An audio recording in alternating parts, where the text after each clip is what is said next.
Revelation Revealed, Part 5, Section 76, Revelation 21, 9 through 21.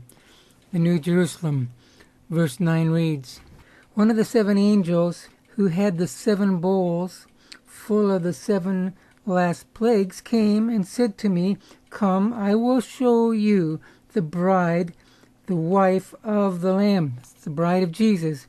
And he carried me away in the Spirit.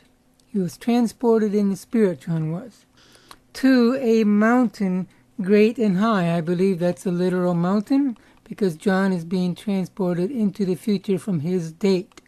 And showed me the holy city Jerusalem coming down out of heaven from God. John is seeing a holy city. It's Jerusalem.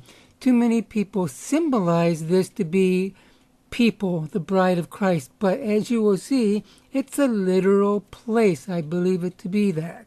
And I believe it to be that because of the description here. Verse 11 says, It shone like the glory of God, because God was in there. And its brilliance was like that of very precious jewels. And he goes on to list the number of jewels that the New Jerusalem sparkled with. On the gates, it had gates, it's a real city, were written the names of the 12 tribes of Israel.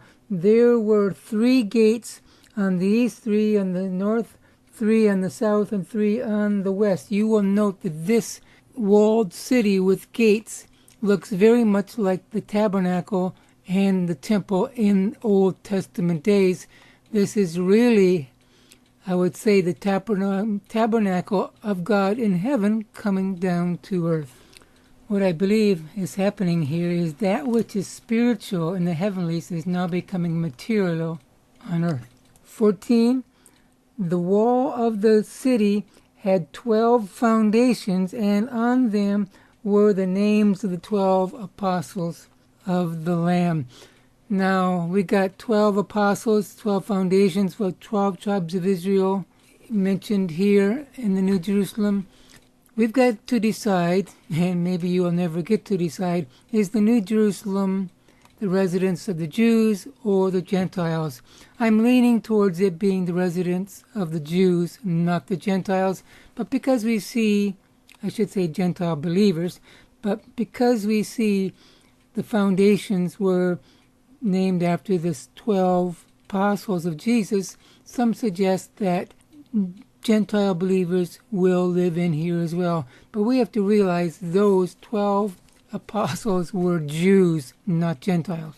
15. The angel who talked with me had a measuring rod of gold, and he measured the city, its gates, and its walls. The city was laid out like a square as long as it was wide. He measured the city with the rod and found it to be 12,000 stadia in length and in width and high. 12,000 stadia, roughly 1,400 miles.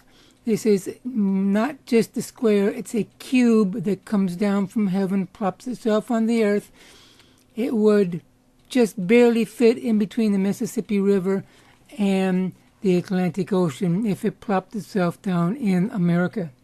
17. He measured its wall, and it was 144 cubits thick by man's measuring, which is that the angel was using. 65 meters wide. That's a wide wall.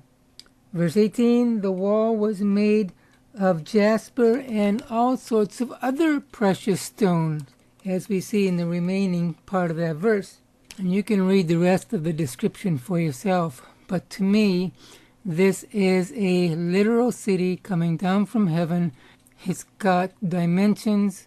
It's got walls, gates, foundation. It's where God lives. It's like the tabernacle, the temple of the Old Testament days. It appears to me that the tabernacle of God, which has been in heaven, is now coming to earth.